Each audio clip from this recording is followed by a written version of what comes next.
The great hall was a cavernous chamber, its high stone walls echoing faintly with the soft murmur of Yorkist retainers gathered beyond the heavy oaken doors.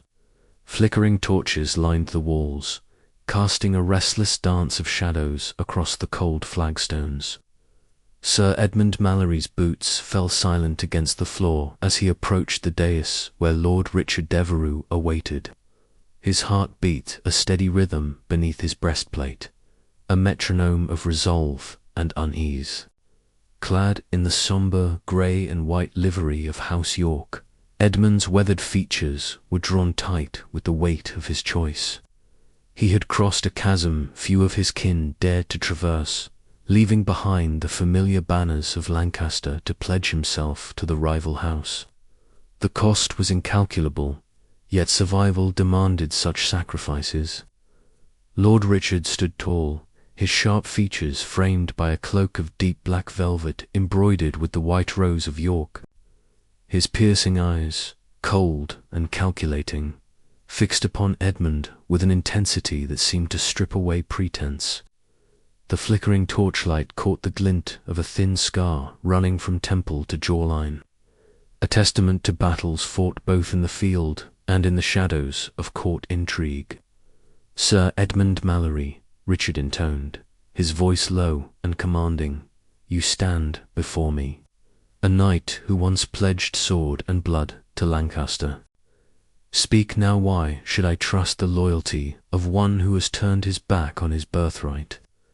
Edmund lowered his gaze briefly, the weight of those words settling like a stone in his chest. Yet he met Richard's gaze with steady eyes. "My lord, loyalty is not given lightly, nor is it blind. The tides of war have shifted, and with them the path to protect those I hold dear. I pledge to House York not out of betrayal, but out of necessity and conviction that it may yet bring peace to this fractured land." A faint, almost imperceptible smile touched Richard's lips.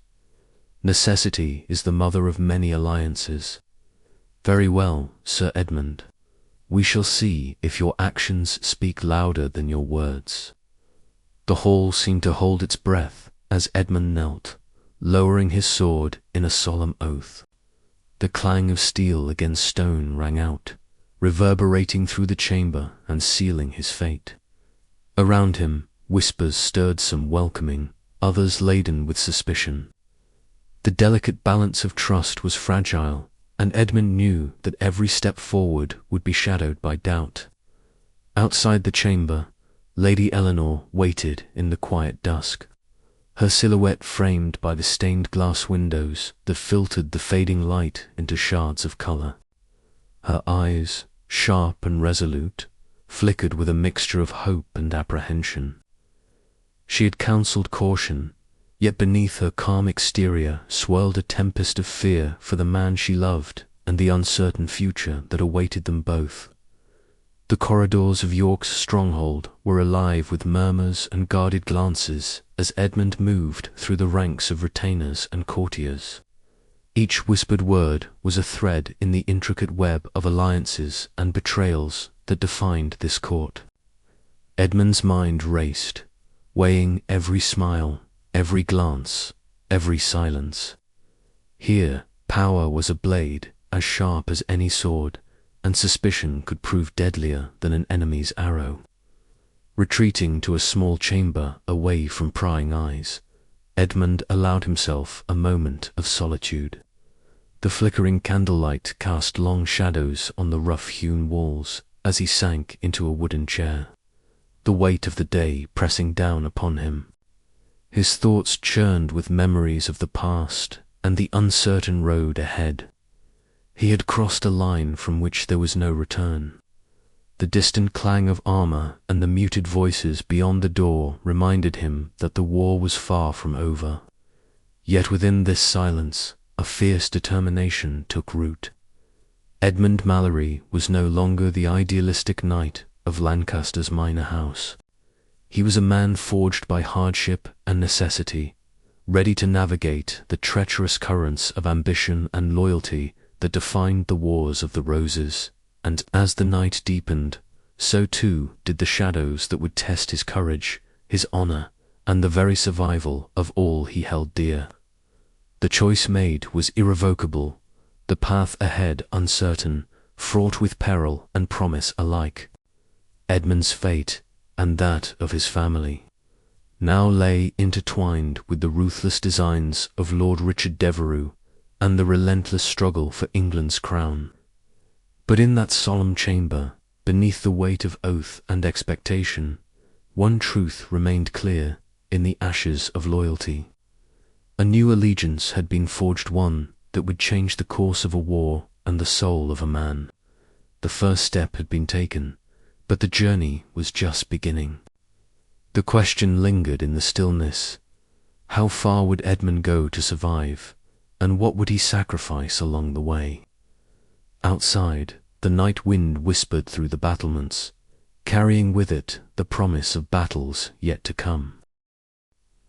The great hall of Middleham Castle was alive with a restless energy, its stone walls echoing the murmur of courtiers and the clinking of goblets. Flickering torchlight cast long shadows that danced like spectres across the tapestries depicting heraldic beasts and battles long past. Sir Edmund Mallory stood near the northern wall, his posture wary yet composed, eyes scanning the gathered nobles with a mixture of calculation and caution. The transition from loyal Lancastrian to reluctant Yorkist had not been kind to him. Here, in the heart of enemy territory, every glance felt like a blade's edge. Lord Richard Devereux, the cold architect of York's ascendancy, presided over the gathering with an imperious air.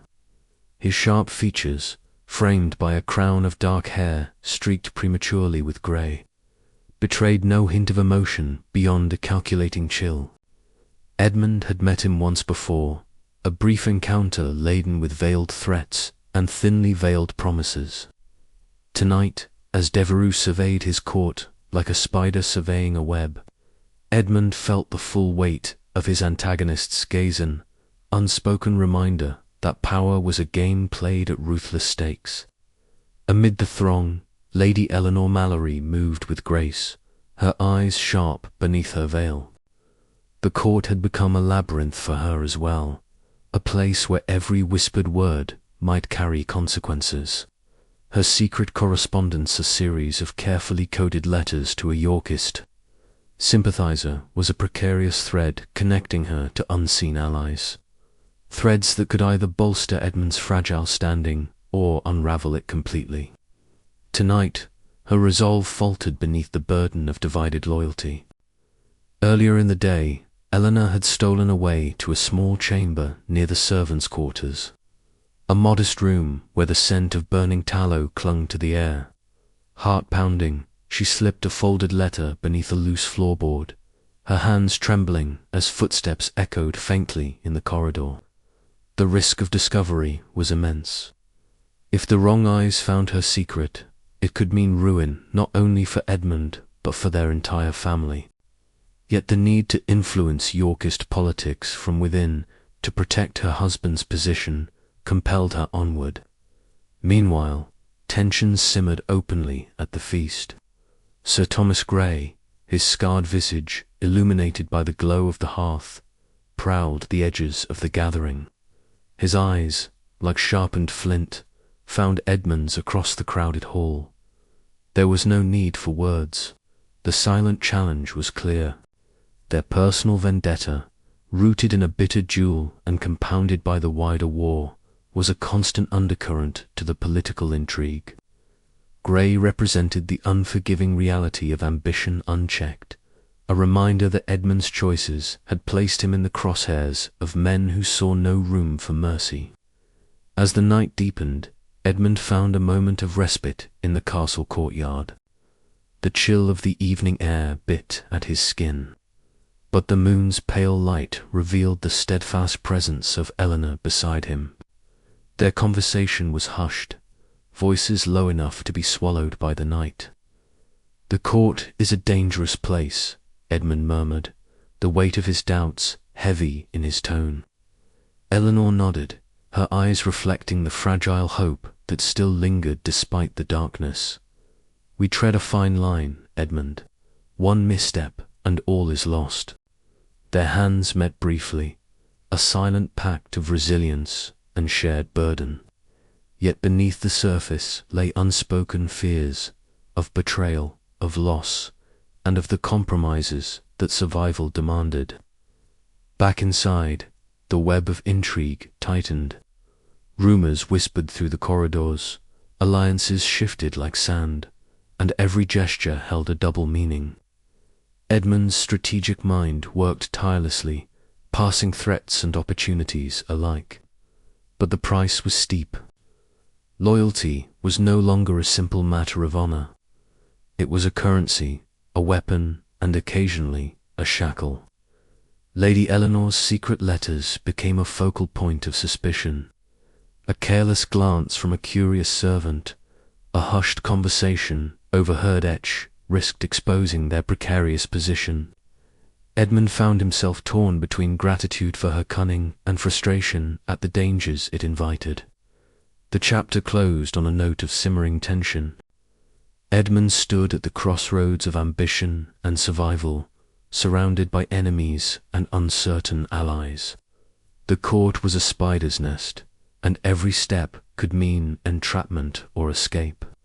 As he prepared for the battles both political and personal that lay ahead, the question loomed: could he preserve his integrity amid the treacherous tides, or would he be consumed by the very web he sought to navigate? The night deepened, and with it, the shadows of doubt and danger. Edmund's story was far from over, but the path forward was veiled in uncertainty, promising trials that would test the very core of his being. The game of power had begun anew, and the stakes had never been higher. The dawn broke over the rolling hills of Tewkesbury, the chill mist still lingering in the air like a ghostly shroud.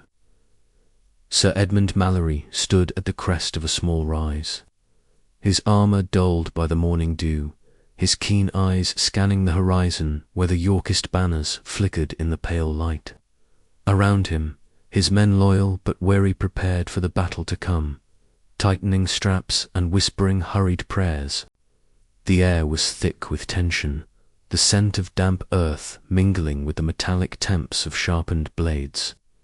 Edmund's heart beat a steady drum of grim determination. This was no mere skirmish. It was a decisive engagement that could tip the fragile balance of power in this fracturing land. He thought of Lady Eleanor and the fragile peace that had so far shielded his family. He thought of his father's tales of chivalry, now shattered by the cruel realities of civil war. His grip tightened on the hilt of his sword as he gave the order to prepare for advance. The sun barely pierced the grey veil of dawn when the first arrows darkened the sky, a sudden cruel rain that screamed towards them with deadly intent. The ambush was sprung with merciless precision. Horses reared and screamed. Men cried out as shafts found flesh and bone. The ground beneath their feet turned to mud, slick with blood and sweat, as chaos erupted like a tempest. Edmund shouted commands, his voice cutting through the cacophony as he rallied his men to hold the line. Steel clanged against steel in a brutal symphony of war. Faces twisted with pain and rage passed before him, friends and foes alike caught in the deadly dance. The Yorkist forces, led by the ruthless Lord Richard Devereux, pressed relentlessly, their cold ambition fueling their savage assault. Amidst the turmoil, Edmund caught sight of Sir Thomas Grey, his scarred adversary leading a ferocious charge that threatened to break their ranks. A flash of recognition and bitter rivalry surged through Edmund's veins. They clashed in a whirlwind of blades, each strike heavy with the weight of personal vendettas and the larger war that engulfed them. The battle's tide shifted suddenly when Edmund saw Captain Robert Hale fall beneath a shattered oak, his armour battered and his breath ragged. Edmund fought his way through the throng to reach him, the world narrowing to the sight of his loyal commander's fading strength. "Hold on, Robert," Edmund urged, his voice thick with desperation. But Hale's eyes, clouded with pain, met Edmund's with a silent farewell. The loss struck Edmund like a physical blow, shaking the very foundation of his resolve.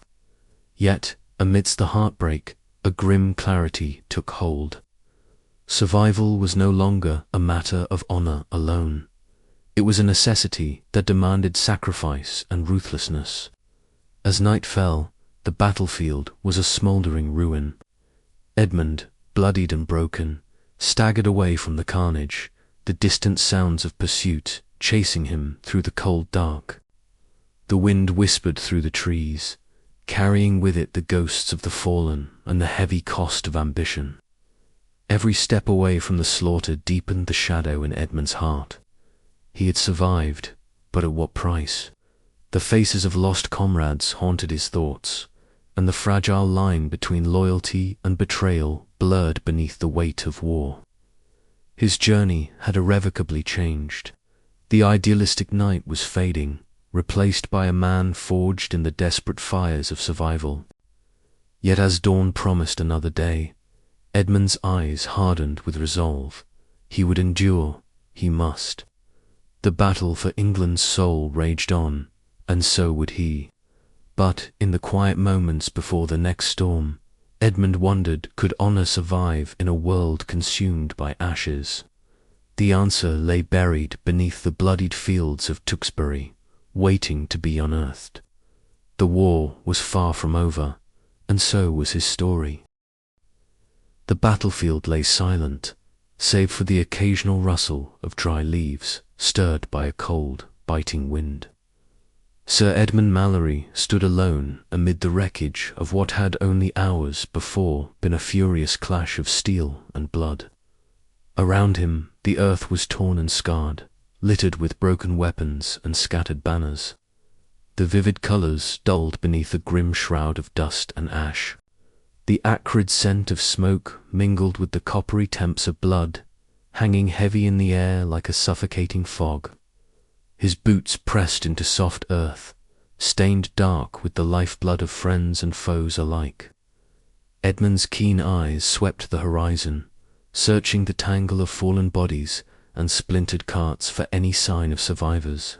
But the field was mercilessly quiet. The sun dipped low, its golden light fading into the shrouded dusk, casting long shadows that stretched like fingers across the desolation. His heart tightened in his chest. Each figure he recognized, each face etched with pain or final stillness, was a weight pressing down upon his conscience. Kneeling among the dead was Brother Matthew, the monk whose calm presence had been a rare balm amid the chaos.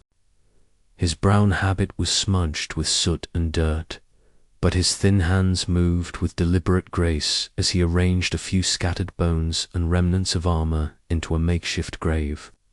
Softly, he began to chant, his voice low and steady, threading ancient prayers into the heavy silence. The words hung in the cold air, wrapping the fallen in a fragile shroud of hope and remembrance. Edmund stepped closer, his throat tight, the voices of the battle still echoing in his mind, the clash of steel on steel, the desperate cries of men fighting for their lives, the anguished wails of those torn from this world too soon. The memories swirled around him like ghosts, relentless and accusing. He swallowed hard, the taste of ash and grief bitter on his tongue. "Brother Matthew," Edmund said quietly, his voice rough from disuse and emotion, "how can we bear such loss? How does one find peace when the price of war is so steep?" The monk looked up, his eyes soft but weary. "Peace is a stranger in times of bloodshed, Edmund. But faith is the lantern we carry through the darkest nights. It does not erase sorrow, but it guides us beyond it."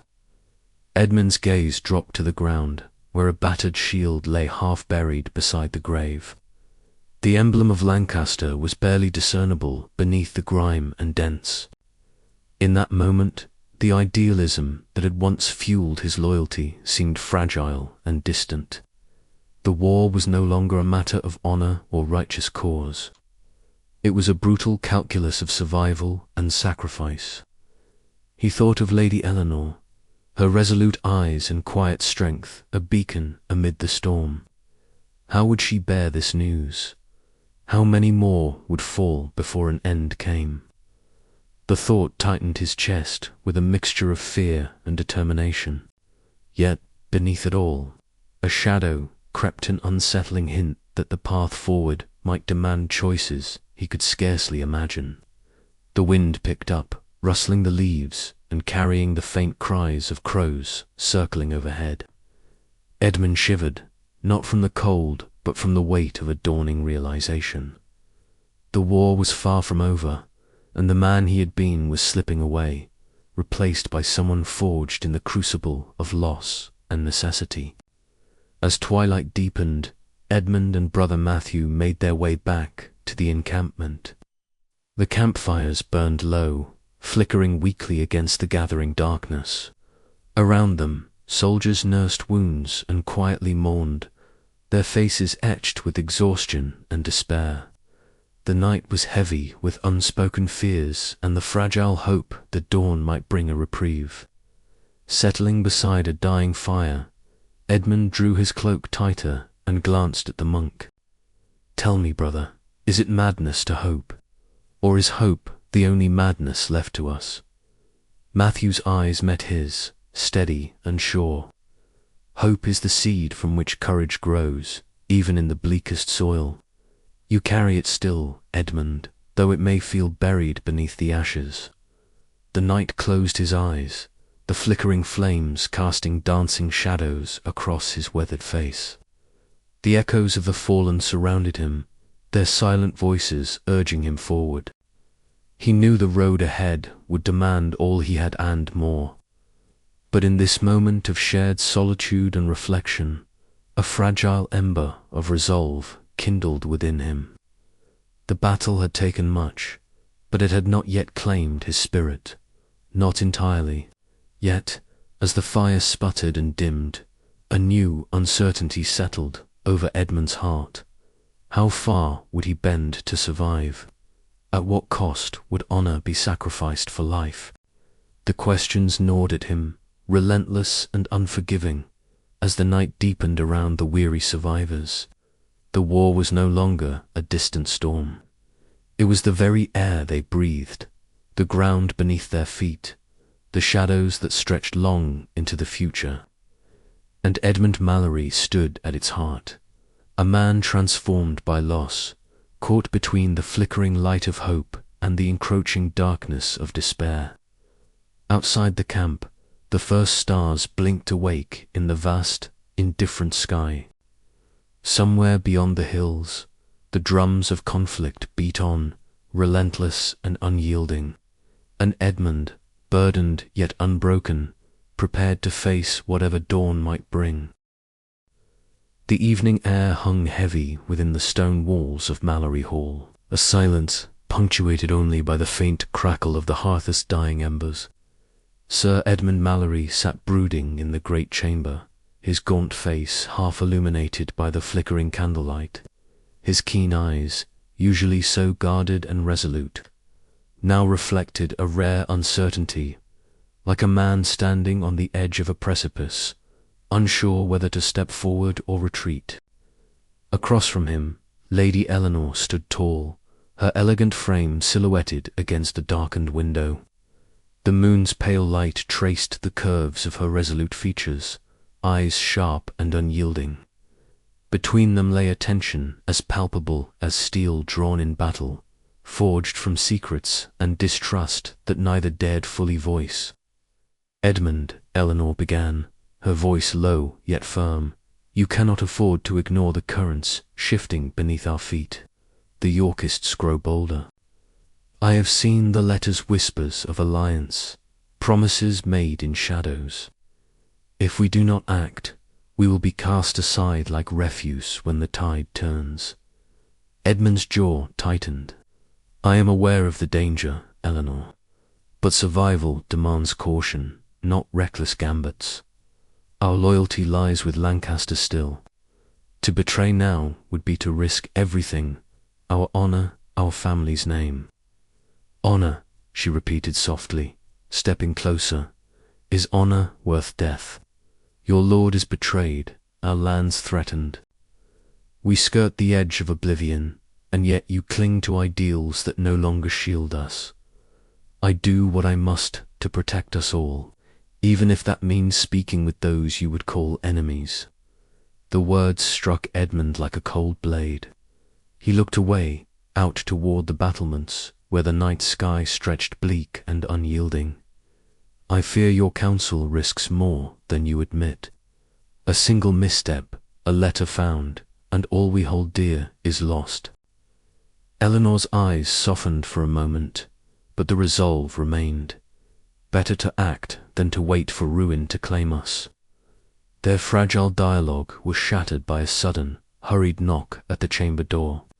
A breathless servant entered, clutching a folded parchment with trembling hands.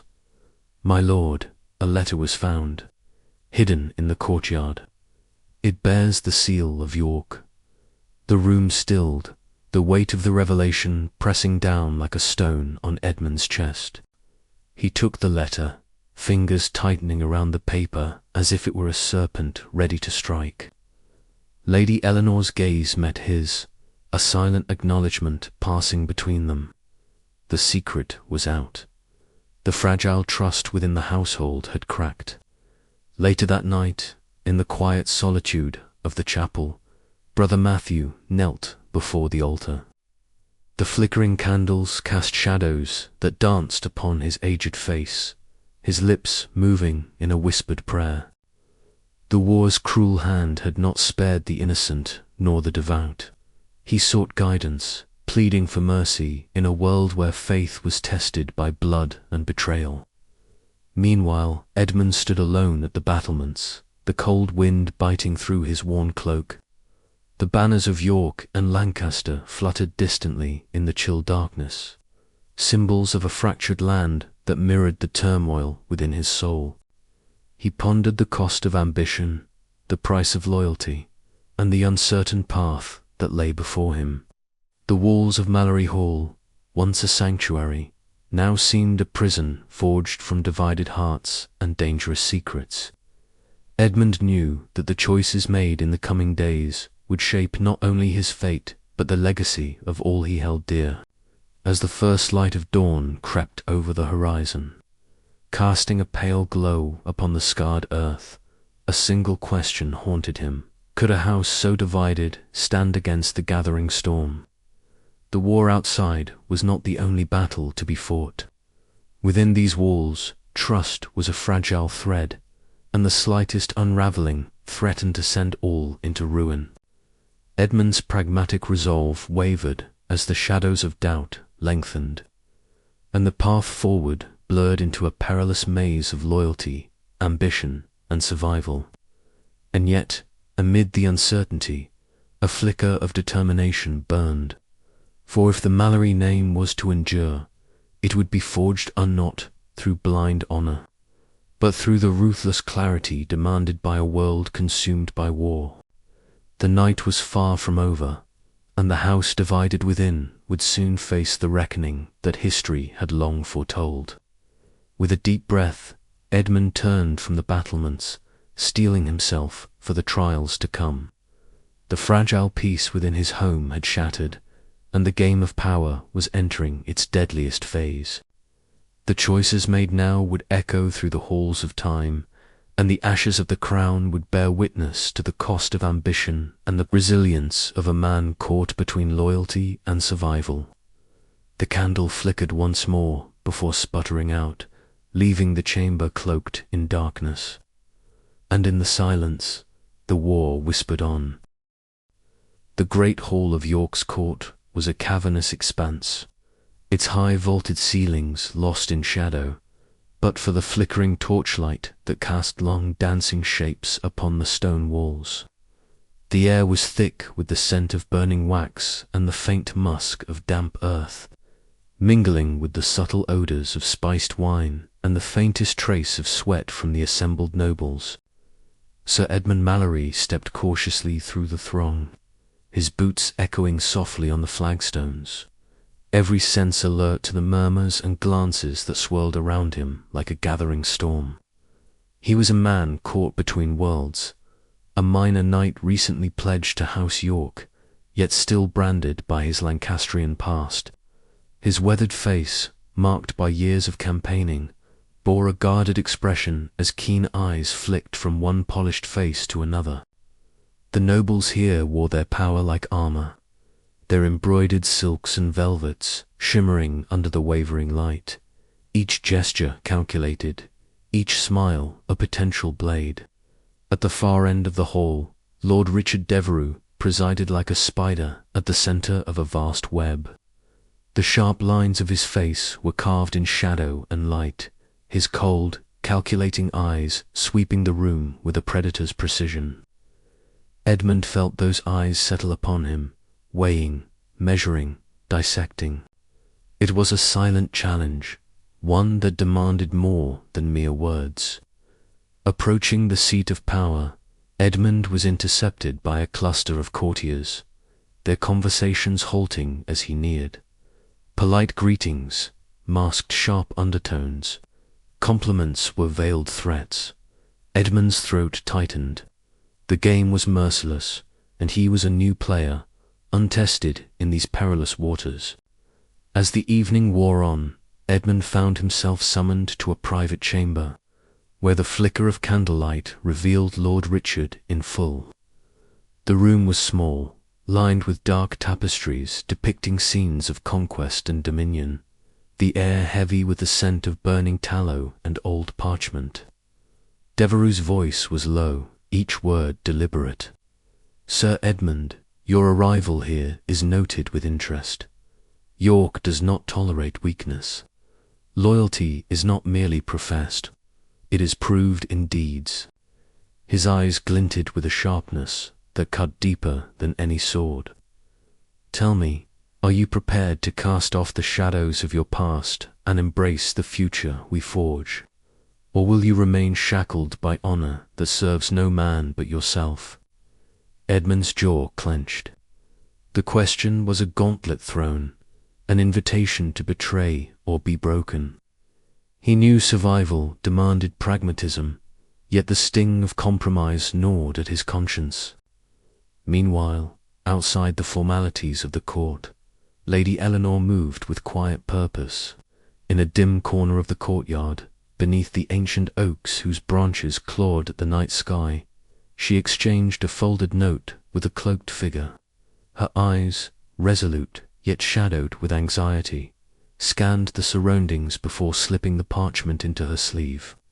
The secret correspondence was a fragile lifeline, a thread pulling at the fabric of loyalty that bound her family. Each whispered word risked exposure, and with it, ruin. Her heart pounded with the knowledge that the fate of Edmund and their lineage might hinge upon this dangerous game of shadows.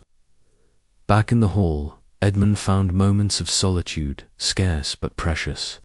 On a stone balcony that overlooked the courtyard, the chill of the night air bit through his cloak. The revelry within was muffled behind thick walls. Laughter and music seemed distant, almost unreal. His breath rose in white clouds as he gazed out over the darkened landscape, the weight of the court's intrigues settling upon him like a leaden shroud. He thought of the men he had lost, the ideals eroding beneath the relentless tide of ambition and betrayal. The Spider's Court was no place for the faint-hearted or the upright. Here, every alliance was a thread in a web that might just as easily strangle as support. A sudden noise drew his attention, the faint scuff of footsteps below. Edmund's hand instinctively went to the hilt of his sword, but the figure that emerged from the shadows was Lady Margaret Beaufort. Her expression was inscrutable, her eyes reflecting the flickering torchlight with a cold intelligence. "Sir Edmund," she said softly, "be mindful where your loyalties lie. In this court, the line between friend and foe is thinner than a razor's edge." Her words were both warning and prophecy, a reminder that in the pursuit of power, morality was often the first casualty. As the night deepened, Edmund was left to navigate a labyrinth of whispered threats and veiled promises. Each smile concealed a dagger. Each handshake might be the last. The ambition that Lord Richard Devereux wielded like a weapon was a poison that seeped into every corner of the court, corrupting trust and twisting alliances. Edmund's resolve hardened. To survive, he must learn to weave his own web, to balance honor against necessity. Yet the cost was clear. Every step deeper into this world risked the loss of the very self he struggled to preserve. The court's shadows lengthened, and the spider watched. Edmund's thoughts spiraled back to Lady Eleanor's secret note, to the fragile hope and peril it represented. The game was set, the pieces moving inexorably toward a reckoning that none could avoid. In the heart of York's court, power was a flame that consumed all who dared approach it unguarded. And Edmund Mallory, once a minor knight of simple loyalty, now stood at a crossroads where ambition and survival demanded the ultimate price. The night whispered of treachery yet to come, and the spider's web tightened inexorably around its prey.